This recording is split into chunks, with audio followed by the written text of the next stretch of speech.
A very pleasant good morning, dear readers. Welcome back to my channel, English Mentor. Today, we are going to analyze the editorial of 3rd of June. So let us start this editorial in detail. The title of this editorial is Exam Fear. Exam का मतलब हो गया परीक्षा, fear का मतलब हो गया डर, on class 12th exam cancellation. तो जैसा कि हम जानते हैं कि पिछले एक साल से ज्यादा का वक्त हो गया था जो क्लास 12th जो कि एक बोर्ड एग्जाम की क्लास है उसका एग्जाम प्रॉपर तरीके से कंडक्ट किया नहीं जा रहा था और बहुत बार मतलब उस एग्जाम को पोस्टपोन कर दिया गया। तो जो बच्चे थे, उनके जो पेरेंट्स थे, टीचर्स थे, उन सभी की बहुत सारी चिंताएं बढ़ रही थी। एट द सेम टाइम अगर अभी हम देखें कि इंडिया के अंदर कोविड-19 का सेकंड वेव चल रहा है, बहुत सारे लोग इन्फेक्टेड हो रहे हैं और बहुत सारे लोग मारे भी जा चुके हैं। तो इन सारे के सारे कॉम्प्लिकेशंस को ध्यान में रखते हुए एटलीस्ट और आखिरकार क्या हुआ कि जो सेंट्रल गवर्नमेंट है उसने एक फैसला लेना पड़ा और वो फैसला क्या था? वो फैसला स्टूडेंट्स के फेवर में था कि जो बोर्ड क्लास है, क्लास 12 के जो एग्जाम्स होने थे उनको कैंसिल कर दिया गया, क्योंकि कहीं ना कहीं सेंट्रल गवर्नमेंट ने भी बच्चों की सेफ्टी को कंसीडर किया और इसी कंसीडरेशन के तहत जो बोर्ड के जो एग्जाम्स होने थे क्लास 12 के, अब उनको कैंसिल कर दिया गया है। तो इसी बात को हम इस एडिटोरियल में हम स्टडी करने वाले हैं। सो बी अटेंटिव और बहुत ही ध्यान से आपको इस एडिटोरियल को समझना है। सो लेट अस स्टार्ट। देखते हैं। The CBSE, Central Board of Secondary Education, CBSE, the class 12th exam has been cancelled। जैसे कि हम जानते हैं कि जो क्लास 12 के जो एग्जाम होने थे बोर्ड क्लास के, तो वो क्या हो गए? वो कैंसिल कर दिए गए, उनको रद्द कर दिया गया है। But the centre must act to secure education. लेकिन सेंटर को इस बात को नहीं भूलना चाहिए, सेंटर को कुछ ऐसे स्टेप लेने चाहिए, कुछ ऐसा एक्ट करना चाहिए जिससे कि जो एजुकेशन है, शिक्षा है, उसको इंश्योर किया जा सके, उसको सुनिश्चित किया जा सके। अगर इस तरीके से एग्जाम्स कैंसिल होंगे तो बच्चों का कहीं ना कहीं जो फ्यूचर है वो कहीं ना कहीं दिक्कत में आ सकता है, उनका फ्यूचर अनसर्टेन होगा। और कहीं ना कहीं एट द सेम टाइम अगर एजुकेशन की अगर बात करें, अगर इस तरीके से बच्चों को पास किया जाता रहेगा तो डेफिनेटली सी बात है, तो एजुकेशन का जो एक स्टैंडर्ड था, जो एक लेवल था, उसको भी मेंटेन करना पड़ेगा सेंटर को। सेवरल एंजाइटीज, देखो एंजाइटीज का मतलब होता है चिंताएं। सेवरल बहुत सारी, यानी बहुत सारी चिंताएं थी। फेस बाय, किन्होंने इन चिंताओं को फेस किया? स्टूडेंट्स, जो विद्यार्थी थे उन्होंने फेस किया। पेरेंट्स, जो अभिभावक थे, उन्होंने इसको फेस किया। And schools, at the same time schools भी इन चिंताओं को क्या कर रहे थे? फेस कर रहे थे। हैव बीन काम डाउन, और ये सारी की सारी चिंताओं को क्या कर दिया गया? काम, काम का मतलब शांत कर देना, और इन सारी चिंताओं को शांत कर दिया गया बाय द डिसीजन। एक ऐसा डिसीजन लिया गया टू द कैंसिल, जिसके अंदर क्या किया गया? जो central board of secondary education है, सीबीएसई क्लास 12 के जो एग्जाम्स होने थे उनको क्या कर दिया गया? उनको कैंसिल कर दिया गया। और जब ये डिसीजन लिया, इस डिसीजन ने जो स्टूडेंट्स थे, पेरेंट्स थे और स्कूल से उनकी जो चिंताएं थी, उन चिंताओं को काम कर दिया, शांत कर दिया। On following a review, review का मतलब एग्जामिन करना, निरीक्षण करना बाय सेंटर। और मतलब कि सेंटर ने क्या किया? एक रिव्यू कमेटी को बैठाया, उस कमेटी के अंदर इस बात का डिसीजन लिया गया कि जो क्लास 12 के जो बोर्ड एग्जाम्स हैं उनको कैंसिल किया जाएगा, उनको रद्द किया जाएगा। और कंसिडरेशन क्या था? क्योंकि जो स्टूडेंट है उनका सेफ्टी पर्पस सबसे पहले है, स्टूडेंट की सुरक्षा सबसे पहले है। तो इस बात को ध्यान में रखते हुए क्लास 12 के जो एग्जाम है उनको कैंसिल कर दिया गया। शेकन, हिला देना। शेकन बाय द कार्नेज, देखो कार्नेज का जो मीनिंग होता है, जिसको आप बोल सकते हो मैस्केयर या मास मर्डर, यानी एक बहुत बड़ी संख्या में लोगों का मारा जाना, नरसंहार जिसको आप बोलते हैं। शेकन बाय द कार्नेज, यहाँ पर कार्नेज की मतलब बहुत सारे लोग मारे गए इस पेंडेमिक के अंदर, इस महामारी के तहत। ब्रॉट, WROUGHT, जिसका मतलब होता है शेप्ड या modelled by the second wave और पेंडेमिक, मतलब ये जो सेकंड वेव है जो कोविड का, ये और भी ज्यादा थ्रेटनिंग है। और इस मतलब सेकंड वेव ने क्या किया? बहुत सारे लोगों को क्या कर दिया? कार्नेज कर दिया, यानी बहुत सारे लोगों को मार दिया है। बहुत सारे लोग इस सेकेंड वेव के अंदर, दूसरी लहर के अंदर मारे गए। The government had little choice, और मतलब गवर्नमेंट के पास अगर बात की जाए तो उनके पास ज्यादा चॉइस नहीं थी, उनके पास ज्यादा लिटिल चॉइस थी, थोड़ी बहुत चॉइस थी, यानी उनके पास ज्यादा चॉइस नहीं थी। But to act against possible fresh cluster, cluster का मतलब ग्रुप हो गया ऑफ इन्फेक्शन, क्योंकि भर भर कर ग्रुप्स के अंदर बहुत बड़ी संख्या के अंदर कोविड के जो है इन्फेक्शन रजिस्टर किए जा रहे थे, तो सरकार के पास कोई चॉइस ही नहीं थी। Instead like cancelling the exams, तो उनके पास कोई चॉइस ही नहीं थी। तो इस वजह से सरकार ने क्या फैसला लिया कि वो बोर्ड एग्जाम्स को, क्लास 12 के जो बोर्ड एग्जाम्स होने उनको कैंसिल करने के अलावा उनके पास कोई चॉइस नहीं थी, तो इसलिए उन्होंने बोर्ड एग्जाम्स को कैंसिल किया। ऑल्दो हालांकि, हालांकि that will mean considerably, considerably का मतलब रिमार्केबली या mainly limited opportunities for student. हालांकि मतलब अगर बात की जाए, हालांकि अगर बात की जाए इस तरीके से कैंसिल जो हुआ है एग्जाम, तो आने वाले टाइम में ऑब्वियस सी बात है स्टूडेंट्स को थोड़ी बहुत दिक्कतों का सामना करना पड़ेगा। कहीं ना कहीं ये मतलब क्या करेगा, इस तरीके से पास होने से बच्चों को कुछ लिमिटेड अपॉर्चुनिटीज ही मिलेंगी। अगर बात की जाए इंडिया के अंदर, तो it may be possible India के अंदर क्या है उनको कंसिडर किया जाए, लेकिन अगर वो अब्रोड जाएंगे पढ़ने के लिए तो कहीं ना कहीं ये प्रॉब्लम क्रिएट करेगा कहीं ना कहीं। सो लेट्स सी क्या किस तरह का प्रोविजन लेकर आती है सरकार, वो देखने वाली बात होगी। लेकिन इस तरीके से क्या होगा, limited opportunities for the students. लेकिन जो स्टूडेंट्स हैं उनके लिए कहीं ना कहीं जो अपॉर्चुनिटीज हैं, जो अवसर है वो कहीं ना कहीं लिमिटेड है, वो बिल्कुल क्या है, लिमिटेड है अपॉर्चुनिटीज उनके पास। होप्स फॉर प्रिडिक्टेबिलिटी, देखो होप्स उम्मीद हो गया, प्रिडिक्टेबिलिटी का मीनिंग हो गया अंदाजा लगाना इन 2021। और इस बात की उम्मीद लगाई जा रही थी लगातार कि 2021 के अंदर जो बोर्ड एग्जाम्स है उनको कंडक्ट किया जाएगा आफ्टर द ट्रॉमेटिक, ट्रॉमेटिक का मतलब हो गया बहुत ज्यादा पेनफुल, जिसको आप बोल सकते हो ऑफुल या डरावना जिसको बोल सकते हैं, experience of student all through last year. लेकिन अगर आपको पता है कि जो देखो जनरली जो क्लास 12 के एग्जाम होते हैं वो फैब में स्टार्ट होते हैं, फैब से फिर उनको किसमें, उनको कहां पे कर दिया गया, उनको जून के अंदर, मई के अंदर कर दिया गया, मई से फिर उनको जून के अंदर पोस्टपोन कर दिया गया। इस तरीके से बच्चे लगातार क्या होते हैं, उनको एक्सप्लॉइट किया जा रहा था, कहीं ना कहीं बच्चे बहुत ज्यादा दुखी थे। और इस तरीके से लगातार एग्जाम का पोस्टपोन होना उनके लिए एक बहुत ज्यादा ट्रॉमेटिक एक्सपीरियंस था, यानी बहुत ज्यादा पेनफुल एक्सपीरियंस था उन बच्चों के लिए। और मतलब उम्मीद की जा रही थी कि 2021 के अंदर जो एग्जाम्स है वो कंडक्ट पॉसिबली हो जाएंगे। हैव बीन डेस्ड, हैव बीन डेस्ड, डेस्ड का मतलब जो उम्मीदें लगाई जा रही थी उनको क्या किया गया, डेस्ट कर दिया गया, डेमोलिश कर दिया गया।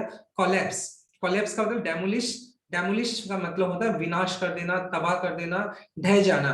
तो जो भी उम्मीदें लगाई जा रही थी कहीं ना कहीं एग्जाम्स होंगे, कोविड 19 का जो सेकंड वेव है उसने क्या कर दिया, उसने ये सारी की सारी उम्मीदों को क्या कर दिया, डेस्ट कर दिया, कहीं ना कहीं उनको, उनको क्या क्या कर दिया, गिरा दिया।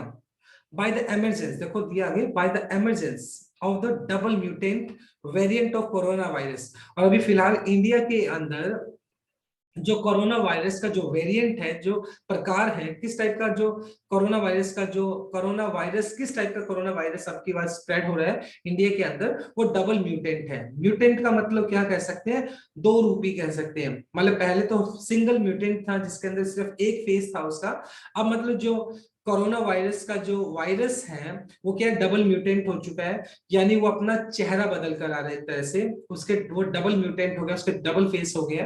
दैट हैज स्प्रेड, जो फैल चुका है फार, दूर दूर तक, wide because of super spreader event. Super spreader event का मतलब ऐसे इवेंट जिसकी वजह से कोरोना वायरस के जो केसेस हैं बहुत ज्यादा संख्या में बढ़े।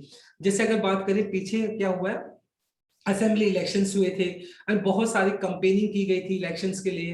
एट द सेम टाइम अगर बात की जाए तो रिलीजियस गैदरिंग की गई, धार्मिक मतलब क्या थी, बहुत ज्यादा भीड़ इकट्ठा हुई।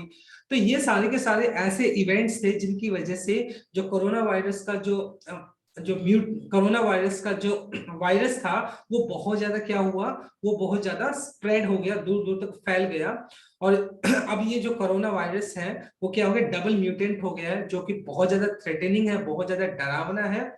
और पॉसिबली अगर मतलब एग्जाम कंडक्ट किए जाएंगे तो बहुत सारे बच्चे आएंगे और चांसेस है कि ये जो थर्ड वेव लेकर आ जाए। तो इसी बात को कंसीडर करते हुए सरकार ने कमेटी बैठाई और उस कमेटी के तहत ये डिसीजन लिया गया कि जो क्लास 12 के जो एग्जाम होंगे उनको क्या किया जाएगा, उनको कैंसिल किया जाएगा। राइट, तो ये आपका फर्स्ट स्लाइड था। राइट, इसके कुछ ग्रामर कॉन्सेप्ट को डिस्कस करते हैं। हैव बीन काउंट, देखो स्कूल्स, स्टूडेंट्स, पेरेंट्स, ये प्लूरल है तो इसलिए आपने हैव यूज कर लिया, और उसके बाद आपने बीन काउंट जो कि पैसिव स्ट्रक्चर है, और बी प्लस थर्ड फॉर्म आपने यूज कर लिया, राइट। तो ये आपका पैसिव स्ट्रक्चर हो गया। प्रेजेंट परफेक्ट पैसिव स्ट्रक्चर हो गया। To act, to plus V one आपने यूज किया जो कि आपका इन्फिनिटिव केस हो गया। लिमिटेड अपॉर्चुनिटीज, अपॉर्चुनिटीज आपका नाउन हो गया, तो लिमिटेड आपका V3 जो कि पास्ट पार्टिसिपल एडजेक्टिव की तरह काम कर रहा है। हैज स्प्रेड, देखो स्प्रेड का स्प्रेड स्प्रेड स्प्रेड ही होता है, और यहाँ पर आपने प्रेजेंट परफेक्ट यूज कर लिया, हैज के बाद स्प्रेड का थर्ड फॉर्म स्प्रेड यूज कर लिया जो कि आपका प्रेजेंट परफेक्ट है, right. So this is the explanation of first slide. अब नेक्स्ट स्लाइड पे मूव करते हैं। द गवर्नमेंट, जहां तक सरकार की अगर बात की जाए, the government and the prime minister, और हमारे जो प्रधानमंत्री हैं नरेंद्र मोदी, वर ऑब्वियसली एनेक्सियस, एनेक्सियस का मतलब चिंतित, ऑब्वियसली का मतलब स्वाभाविक कह सकते हो, नेचुरली बोल सकते हो। वो क्या थे, चिंतित थे।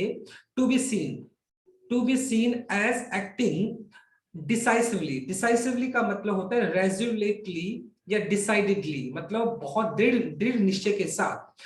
मतलब जहां तक अगर सरकार की बात की जाए, और हमारे जो प्रधानमंत्री थे, वो जो कोविड का जो भी सेकंड वेव चल रहा है, और इस, और बच्चों के जो एग्जाम्स है उनको क्या है, जो बच्चों का एग्जाम के ऊपर जो सवाल उठाए जा रहे थे, उस एग्जाम के सवाल के ऊपर जो हमारी गवर्नमेंट है और जो हमारे प्राइम मिनिस्टर नरेंद्र मोदी, वो बहुत ज्यादा चिंतित थे। और कहीं ना कहीं उन्होंने क्या लिया, डिसाइसिवली का मतलब एक बहुत दृढ़ निश्चय लिया ऑन द एग्जामिनेशन क्वेश्चन, और जो परीक्षाओं को लेकर जो सवाल उठाए जा रहे थे उनके ऊपर उन्होंने एक बहुत ही सॉलिड एक डिसीजन लिया। और वो सॉलिड डिसीजन आप सभी को पता है कि उन्होंने फाइनली क्या किया, एग्जाम को कैंसिल कर दिया। After long phase, long phase मतलब कह सकते हैं आफ्टर अ लॉन्ग टाइम, एक लंबा टाइम चला, क्योंकि कहीं ना कहीं जो एग्जाम होने थे वो कब होने थे, वो फैब के अंदर होने थे, और उसके बाद उनको पोस्टपोन करके मई के अंदर किया गया, फिर जून के अंदर किया गया। तो ये जो मतलब डिसाइड करना था कि एग्जाम को करना है या नहीं करना है, एक बहुत लंबा टाइम चला। और डिथरिंग, डिथरिंग का मतलब होता है एक्ट नर्वसली, मतलब जब आप कोई डिसीजन नहीं ले पाते हो, बी अनडिसाइडेड या बी अनसर्टेन, मतलब जब आप किसी बात को लेकर निश्चिंत नहीं हो पाते हैं।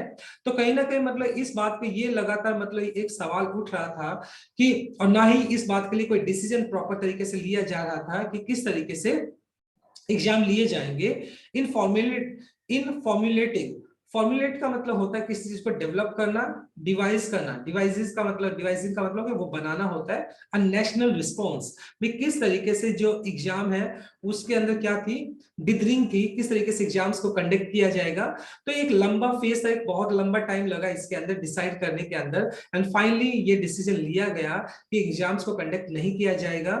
किस चीज को कंसीडर करते हुए, क्योंकि फिलहाल जो कोविड का जो सेकंड वेव चल रहा है उसको कंसीडर करते हुए ये फैसला स्टूडेंट के हित में लिया गया कि एग्जाम्स को कंडक्ट नहीं किया जाएगा, क्योंकि अदरवाइज ये अगर एग्जाम्स को कंडक्ट किया जाएगा तो ये भी एक सुपर स्प्रेडर हो सकता है, और माइट भी पॉसिबल कि थर्ड वेव आ जाए। तो इस बात को ध्यान में रखते हुए ये डिसीजन लिया गया। द डिसीजन टू कैंसिल, मतलब ये जो निर्णय लिया गया एग्जाम्स को कैंसिल करने का, द क्रूशियल, बहुत ज्यादा इंपॉर्टेंट है, क्लास 12 पब्लिक एग्जामिनेशन, क्लास 12 के जो बोर्ड के एग्जाम्स होने थे, and replace it with an objective assessment, और इसकी जगह किसको, मतलब जो, मतलब पहले तो क्या था सब्जेक्टिव एग्जाम होना था, उसकी जगह किसके, मतलब अब गवर्नमेंट ने क्या किया है, गवर्नमेंट ने एक पॉलिसी लेकर आए हैं। वो क्या पॉलिसी लेकर आए हैं कि ऑब्वियसली बात है कि एग्जाम को कैंसिल कर दिया गया, सभी बच्चों को पास कर दिया गया, उनका जो असेसमेंट होगा, उनकी जो प्रीवियस जो परफॉर्मेंस होगी, चाहे वो प्री बोर्ड हो, चाहे वो असेस, मतलब चाहे वो टर्म एग्जाम्स हो, उन उन उन सभी को मतलब इवेल्युएट किया जाएगा, उनके बेसिस पर उनका रिजल्ट प्रिपेयर किया जाएगा। एट द सेम टाइम अगर बात की जाती है, जो बच्चे अपने रिजल्ट को लेकर सेटिस्फाइड नहीं है, उनके एग्जाम्स दोबारा से उनके एग्जाम्स कराए जाएंगे, और वो ऑब्जेक्टिव असेसमेंट कराई जा सकती है, ऑब्जेक्टिव असेसमेंट कराई जा सकती है फॉर सर्टिफिकेशन। इस बार certification will help boards education in the states to move in the same direction, और जो भी दूसरे स्टेट बोर्ड्स हैं वो मतलब क्या कर सकते हैं, जो सेंटर ने डिसीजन लिया उसी चीज को वो भी क्या कर सकते हैं, दूसरे के दूसरे जो बोर्ड्स हैं वो भी उसी डिसीजन को फॉलो करेंगे, और इस प्रोसेस को वो फॉलो कर सकते हैं कि अगर जो बच्चे मतलब जो सेटिस्फाइड नहीं है अपने रिजल्ट से, अगर वो रिजल्ट वो अपना एग्जाम देना चाहते तो वो अपना ऑब्जेक्टिव असेसमेंट के तहत अपना एग्जाम दे सकते हैं। और रेस्ट जो बच्चे जिनका एग्जाम कैंसिल हो गया उनको सिर्फ सभी को क्या कर दिया गया, पास कर दिया गया है। सम पॉइंटर। अगर बात की जाए असेसमेंट की, तो किस तरीके से असेसमेंट किया जाना चाहिए। एग्जाम कैंसिल हो गए, सभी बच्चों को प्रमोट कर दिया गया है, लेकिन बात यहाँ पर अब ये आता है कि उनको असेस कैसे किया जाएगा। सम पॉइंटर्स, किस तरीके से असेसमेंट की जाएगी, कुछ पॉइंटर्स थे टू एन असेसमेंट स्कीम। मतलब जो असेसमेंट स्कीम है, किस तरीके से बच्चों को इवैल्यूएट किया जाएगा, उनका रिजल्ट प्रिपेयर किया जाएगा। तो उस रिजल्ट को प्रिपेयर करने के लिए कुछ पॉइंटर्स थे, कैन बी फाउंड, उन पॉइंटर्स को फाउंड मतलब ढूंढा जा सकता है in the CBSE submission to the Supreme Court last year. और अगर आप सभी को याद है कि लास्ट ईयर जब क्लास 12 के एग्जाम होने थे, तो कुछ एक 2-4 एग्जाम्स रह गए थे, तभी कोविड का मतलब क्या हुआ था, स्प्रेड हो गया था। तो उसी वजह से सरकार को क्या लेना पड़ा, डिसीजन लेना पड़ा, और उन पर्टिकुलर सब्जेक्ट्स के अंदर जो एग्जाम्स नहीं हो पाए थे, बच्चों को ग्रेडिंग दी गई थी, उनके दूसरे जो सब्जेक्ट्स को देखते हुए उनको क्या किया गया था, एवरेज मार्क्स दिए गए थे। तो कुछ स्पेसिफिक पॉइंटर्स का यूज किया गया था उन पर्टिकुलर सब्जेक्ट्स को असेस करने के लिए जिनके एग्जाम्स नहीं हुए थे। तो वही क्या है, वही पॉइंटर्स को यूज किया जा सकता है अभी भी, राइट, अभी भी उन पॉइंटर्स को यूज किया जा सकता है। When the pandemic prevented the completion of class 12 exams, और लास्ट ईयर की बात की जा रही है, जब पेंडेमिक जो महामारी थी उसने प्रिवेंट किया, रोका the completion of the class 12 examination, क्योंकि पिछले साल जब ये पेंडेमिक आया था, तो महामारी आई थी, तो उसने मतलब कुछ लास्ट के कुछ एग्जाम्स थे जिनको प्रिवेंट किया, यानी वो एग्जाम्स कंडक्ट नहीं हो पाए for students who could not take examination। मतलब उनके लिए क्या यूज किया गया, एक स्पेशल असेसमेंट स्कीम का यूज किया गया, कुछ पॉइंटर्स का यूज किया गया, और जो दूसरे उनके सब्जेक्ट्स थे, उन सब्जेक्ट्स में उसका जो एवरेज मार्क्स था, उसी एवरेज मार्क्स को कंसीडर करते हुए उन सब्जेक्ट्स के मार्क्स दिए गए जिन्हें जो एग्जाम्स वो नहीं दे पाए थे ड्यू टू कोविड 19 की वजह से जो एग्जाम्स नहीं दे पाए, उनको क्या किया गया, उनको वो उस तरीके से मार्क्स दिए गए। और एज इन दिल्ली, और जहां तक दिल्ली की बात है, दिल्ली के अंदर क्या था, द इंटरनल प्रैक्टिकल जो होनी थी एंड प्रोजेक्ट जो असेसमेंट होना था, was proposed as proxy to arrive at result. देखिए, प्रॉक्सी का मतलब क्या होता है, वैसे प्रॉक्सी का मतलब जैसे एक तो रियल होता है, उसके बिहाफ पर आप कह सकते हो to arrive at result with an option to improve performance at the subsequent examination. और जहां तक अगर बात की जाए, the internal assessment and project assessment was proposed as proxy, और मतलब जो प्रैक्टिकल्स थी, अगर बात की जाए, जो प्रैक्टिकल्स थी उनको एज ए प्रॉक्सी माना गया, जिससे कि बच्चों का, ऑब्वियस सी बात है, क्लास 12 के अंदर क्या होता है, प्रोजेक्ट्स होते हैं, असाइनमेंट्स होते हैं, इंटरनल असेसमेंट होती है, तो जिससे कि बच्चों का जो रिजल्ट था, उसकी जो परफॉर्मेंस थी, उनको क्या किया जा सके, आने वाले जो एग्जाम्स थे, सब्सिक्वेंट का मतलब आगामी आने वाले जो फोर्थ कमिंग या पेंडिंग जो एग्जाम्स थे, उनकी जो परफॉर्मेंस है, उनको क्या किया जा सके, उसको इंप्रूव किया जा सके, और उनको क्या, उनके इंटरनल जो मार्क्स थे, जो प्रोजेक्ट के मार्क्स थे, उनको उसके बिहाफ पर दिए गए।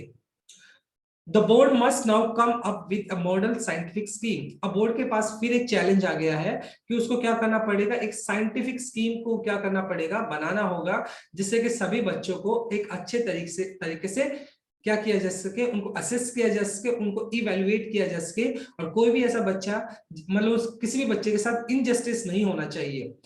तो बोर्ड को एक कुछ ऐसी स्कीम लानी होगी जिसमें बच्चों को क्या किया जाएगा, असेस किया जाएगा, और हर एक बच्चा एग्जैक्टली जितना डिजर्व करता है उसके बिहाफ पर उतना ही उसको असेस किया जाना चाहिए। तो कहीं ना कहीं बोर्ड को क्या करना पड़ेगा, एक ऐसा मॉडल प्रिपेयर करना पड़ेगा जो साइंटिफिक स्कीम, साइंटिफिक उसमें क्या होना चाहिए, पैरामीटर्स होने चाहिए, किसको, बच्चों को इवैल्यूएट करने के लिए, राइट, उनका रिजल्ट प्रिपेयर करने के लिए। तो ये आपका सेकंड स्लाइड हो गया।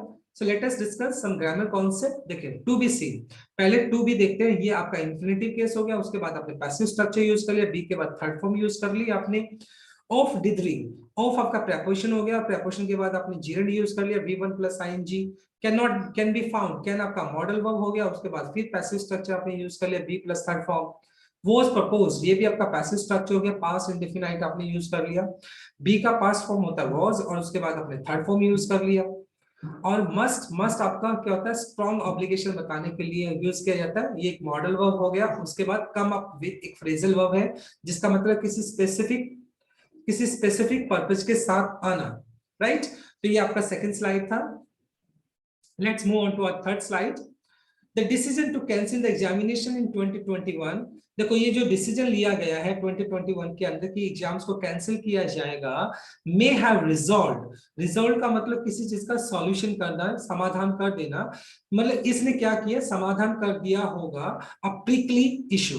प्रिकली इशू कौन सा होता है, a very irritable, very irritable चिढ़ाने वाला, या नेटल सम मतलब एक ऐसा पर्टिकुलर इशू जो आपको बहुत ज्यादा चिढ़ाता हो। तो ऑब्वियस सी बात है, बहुत बच्चे बहुत मतलब ऑब्वियस सी बात है, बच्चे बहुत ज्यादा इरिटेट हो चुके थे, क्योंकि कहीं ना कहीं एग्जाम उनके फैब में होना था, फिर उनको मई के अंदर पोस्टपोन कर दिया गया, और फिर उनको जून में कर दिया गया, और उसके बाद फाइनली इस डिसीजन को लिया गया कि उनको कैंसिल किया जाएगा।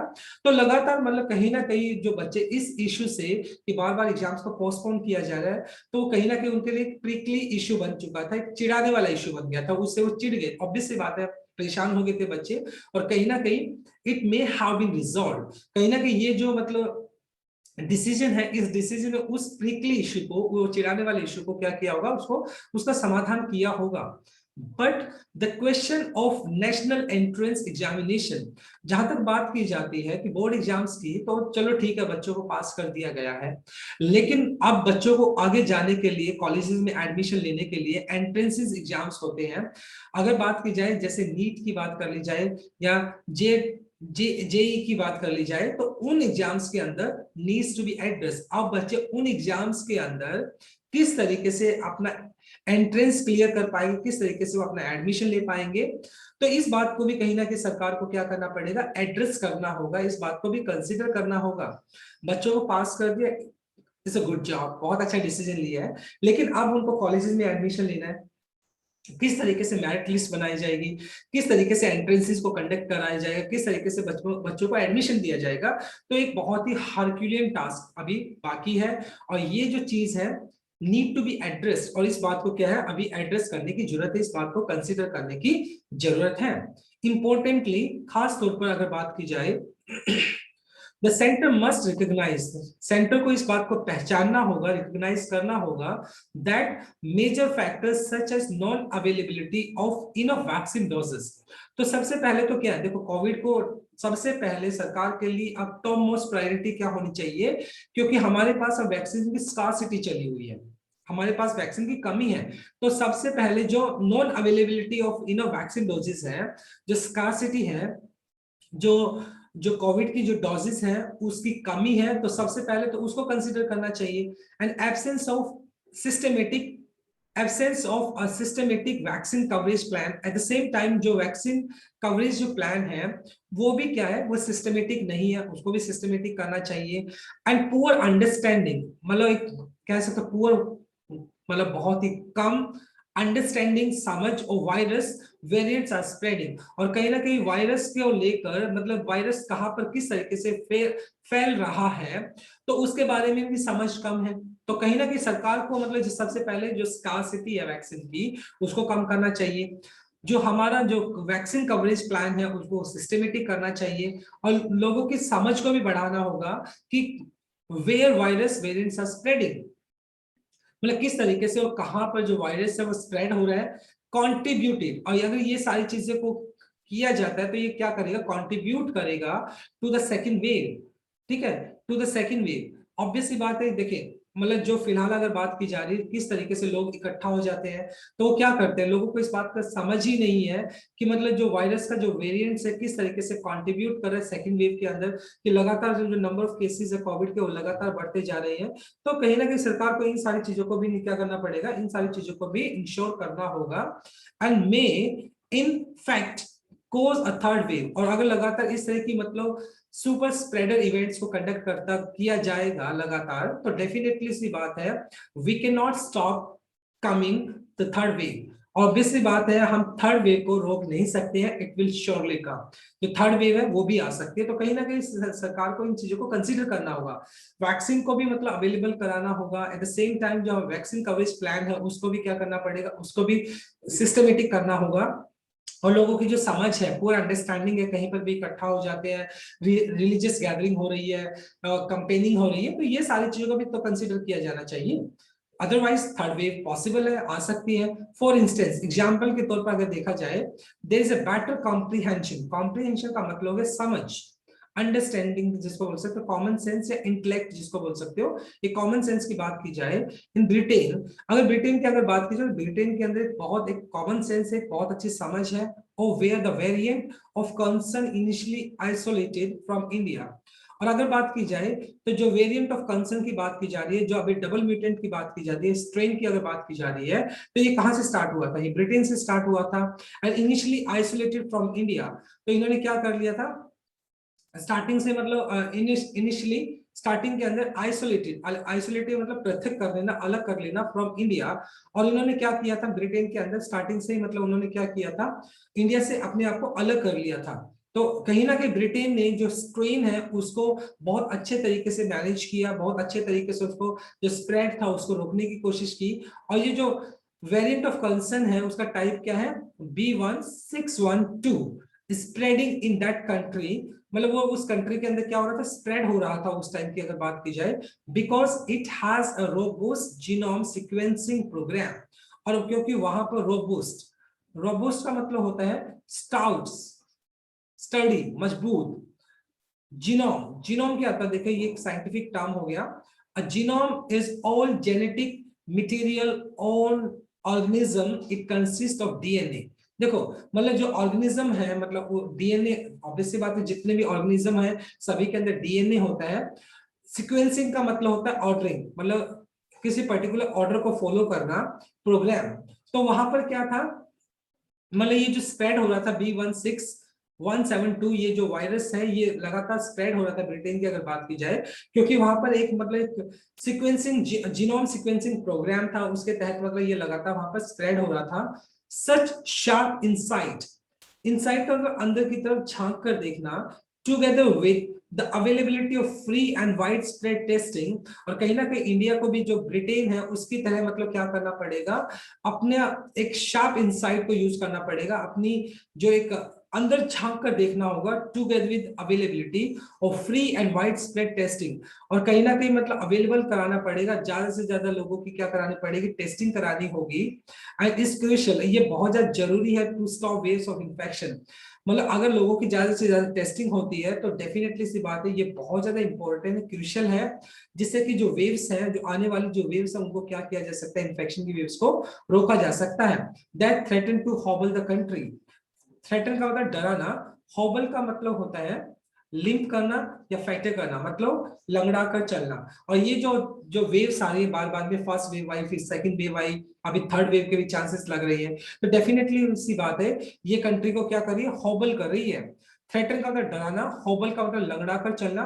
तो जो कंट्री है ऑब्वियसली बात है वो अपने पैरों पे प्रॉपर तरीके से चल ही नहीं पा रही है। पिछले 2 सालों से लगातार कंट्री कर क्या रही है, बेचारी लंगड़ा कर ही चली, घसीट रही है, because we have to face this corona virus, और हमें इस कोरोना वायरस का सामना करना पड़ रहा है। तो कहीं ना कहीं मतलब हमें हमारी सरकार को ब्रिटेन से मतलब सबक लेना चाहिए, किस तरीके से उसने उसने इस पर्टिकुलर इश्यू को हैंडल किया, तो ये चीजें हम भी फॉलो कर सकते हैं कहीं ना कहीं, right. So this is the explanation of third slide. Now let us discuss some grammar concept. सबसे पहले मे हैव रिजॉल्व, देखिए मे हैव रिजॉल्व जिसका लिटरल मीनिंग होता है ऐसा किया होगा या ऐसा हुआ होगा, तो मे हैव उसके बाद आपने थर्ड फॉर्म यूज कर लिया है।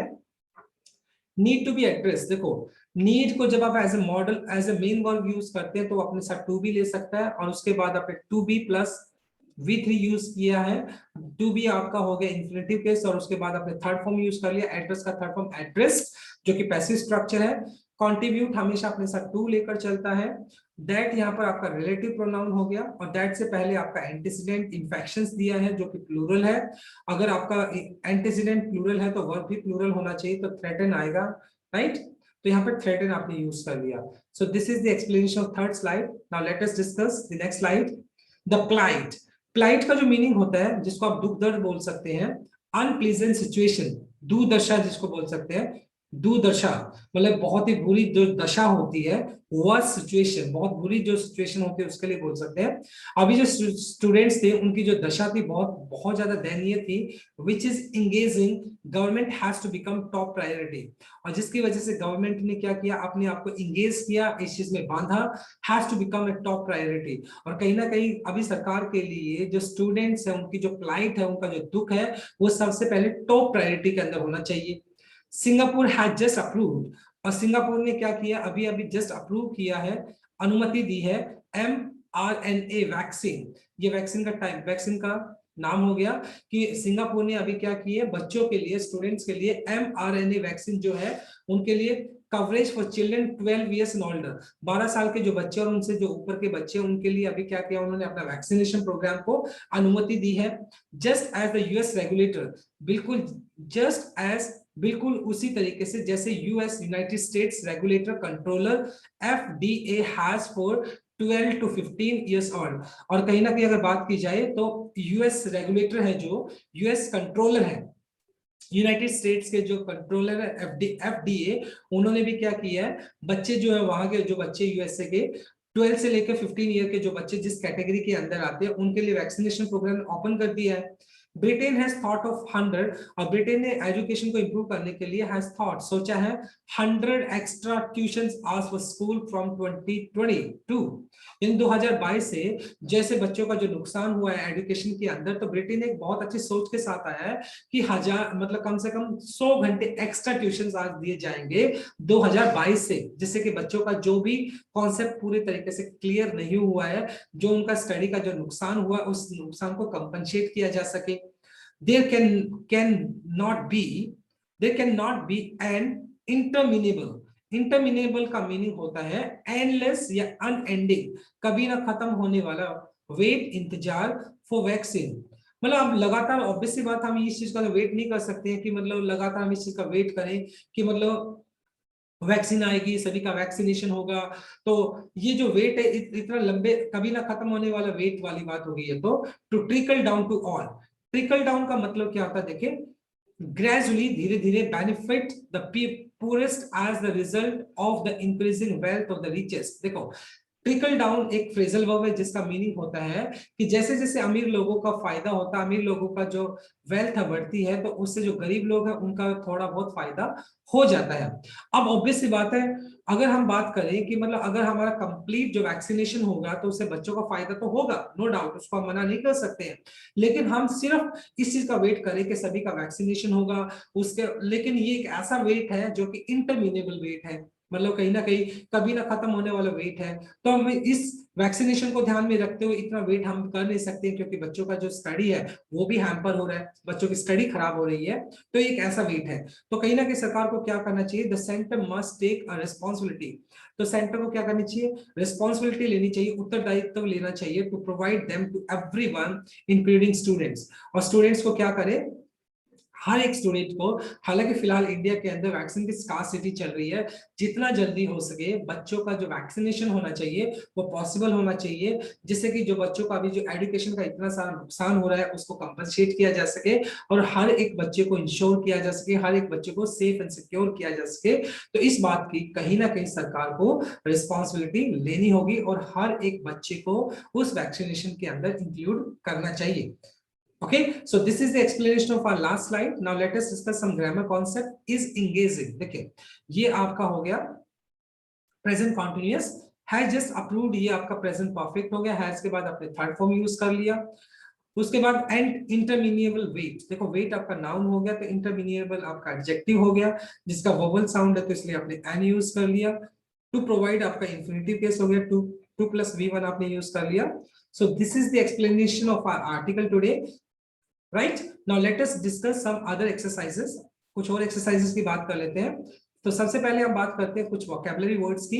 कार्नेज, देखो कार्नेज का मतलब होता है नर संहार, जिसको आप बोल सकते हैं, तो हम इसको बोल सकते हैं मैस्क्योर या मास मर्डर, एक बहुत बड़ी संख्या के अंदर लोगों का मारा जाना। डेस्क का मतलब होता है बह जाना, ढह जाना, जिसको आप बोल सकते हैं डेमोलिश करना या कोलैप्स करना। राइट, डिसाइसिवली का मतलब होता है दृढ़ निश्चय लेना किसी चीज का, मतलब राइट, तो उसके लिए हम बोल सकते हैं डिसाइडेडली या रेजोल्यूटली, हम इसको बोल सकते हैं। प्रिकली का मतलब होता है कोई ऐसी चीज जो बहुत ज्यादा चिढ़ाने वाली हो, तो उसके लिए हम क्या बोल सकते हैं, वेरी इरिटेबल या नेटलसम, चिढ़ा देने वाला। हॉबल का मतलब होता है लंगड़ा कर चलना, जिसको आप बोल सकते हो लिम या Fetter. Okay, so this is the explanation of revision part. Now let us discuss some common errors। देखो सबसे पहला कॉमन एरर आज का हमारा है, the government had little choice but to acting against possible fresh clusters of infection। Now my dear student, अगर आप B part को ध्यान से देखते हैं, बट टू एक्टिंग, तो 2 + V1 होता है जो कि इन्फिनेटिव केस होता है, तो यहाँ पे एक्टिंग नहीं बल्कि एक्ट आना चाहिए, टू एक्ट होना चाहिए, क्योंकि इन्फिनेटिव केस हम फॉलो करेंगे। नंबर 2 अगर बात करते हैं, the government and the prime minister Narendra Modi were obviously anxious to be seen as acting decisively on examination question. Now if we just look at the first part, the government and the prime minister Narendra Modi, देखिए जब आप highly designation, generally हम highly designation के साथ article use करते हैं, लेकिन जब उस पर्सन का नेम भी यूज कर दिया जाता है तो वहां पर हम आर्टिकल यूज नहीं करते हैं, तो इसलिए यहाँ पर आर्टिकल 2 नहीं आएगा। Prime minister Narendra Modi is the correct answer. Next देख लेते हैं, the decision to cancel the examination 2021 may have resolved a prickly issue, but the question of national entrance examination such as NEET and JEE need to be addressed. Now if you just look at the second part, B part, may have, और उसके बाद आप हमेशा third form use करते हैं, तो यहाँ तो आपने V1 यूज किया जो कि इनकरेक्ट है, तो होना क्या चाहिए, रिजॉल्व होना चाहिए, थर्ड फॉर्म लगेगी यहाँ पर रिजॉल्व, जिसका मतलब होता है समाधान करना। नेक्स्ट देख लेते हैं, such sharp insight together with an availability of free and widespread testing is crucial to stop waves of infection that threatens to hobble the country. Now my dear student, देखिए ध्यान से, that जो है आपका एक relative pronoun हो गया, relative pronoun से आगे वाला जो noun या pronoun दिया होता है उसको आप antecedent बोलते हैं। आपका antecedent infections जो कि plural है, तो verb आप हमेशा antecedent के हिसाब से यूज करते हैं, तो infections आपका plural है, तो यहाँ पर threatens नहीं बल्कि threaten आना चाहिए, तो इसलिए यहाँ पर threaten हो जाएगा, right? So these are the common errors. Now let us discuss our next slide, which is based on idiom of the day. आज का हमारा idiom रहेगा have egg on your face. देखो, have egg on your face, ये एक बहुत interesting idiom है, देखते हैं इसका meaning. Be left feeling stupid, जब आपको लगता है आप मूर्ख रह गए, यानी जब आपको लगता है कि आप मूर्ख बन गए हैं, और embarrassed, शर्मिंदा हो जाना, because of something you did, मतलब जब आपको लगता है कि आपने कुछ ऐसा अजीब सा काम कर दिया जिसकी वजह से आपको फील होता है, शर्मिंदगी फील होती है, या आपने आपको आप महसूस करते हैं कि आपने मूर्खों जैसा काम किया है, तो तब आप यूज कर सकते हैं have egg on your face, use कर सकते हैं। जैसा कि मैं बात करूं, if you do not stop shouting angrily at your colleagues, अगर तुम अपने जो अपने कलीग्स आपके साथ काम करने वाले लोग जो हैं, अगर उनके ऊपर आप शाउट करेंगे, गुस्से से शाउट करना बंद नहीं करोगे, you definitely have egg on your face, तो डेफिनेटली सी बात है, तुम्हें क्या करना, तुम्हें क्या फील करना पड़ेगा, तुम्हें शर्मिंदगी महसूस करनी पड़ेगी। तो have egg on your face का मतलब होता है जब एक ऐसी सिचुएशन, जब आप कुछ गलत करते हैं तो आपको एम्बैरेस फील होता है और आप अपने आप को स्टूपिड की तरह ट्रीट करते हैं कि मैंने मूर्खों जैसा काम किया है, तब हम यूज करते हैं have egg on your face, right? Now let us discuss the last slide, which is based on one substitute words. तो आज के हमारे 3 words हैं। सबसे पहला अगर मैं बात करता हूँ, the part of government which is concerned with making rules, मतलब गवर्नमेंट का वो पार्ट जो क्या करता है, रूल्स बनाता है, कानून बनाता है, तो उसको हम बोलते हैं लेजिस्लेचर्स। क्या बोलते हैं, लेजिस्लेचर्स बोल सकते हैं उसको, राइट? अगर बात करते हैं a person who deceives people, एक ऐसा इंसान जो लोगों को डिसीव करता है, धोखा देता है, उसको हम बोलते हैं ट्रिकस्टर। ट्रिकस्टर एक ऐसा इंसान जो लोगों को धोखा देता है, उसको हम बोलते हैं ट्रिकस्टर। नेक्स्ट देख लेते हैं, policeman riding on the motorcycle guard to a VIP. Generally आपने देखा होगा जब भी वीआईपी आते तो उनके पहले जो मोटरसाइकिल के ऊपर क्या करते हैं, पुलिस वाले चलते हैं, तो उस मोटरसाइकिलिस्ट को क्या बोलते हैं, आउटराइडर बोलते हैं, आउटराइडर। ओके, जनरली आपने पैरेड के अंदर परेड जो होती है 26 के, तो वहां पर भी देखा होगा, तो जैसे ही मतलब कोई भी वीआईपी आता है तो उसके पहले मोटरसाइकिलिस्ट चलते हैं उनके आगे, तो उनको आउटराइडर बोला जाता है, आउटराइडर। Clear? So my dear student, this is all about from my side. Thanks for watching this video. Please do like, share, comment and subscribe to my channel. So tomorrow I'll continue with another article. Till then, bye bye, take care and have a nice day.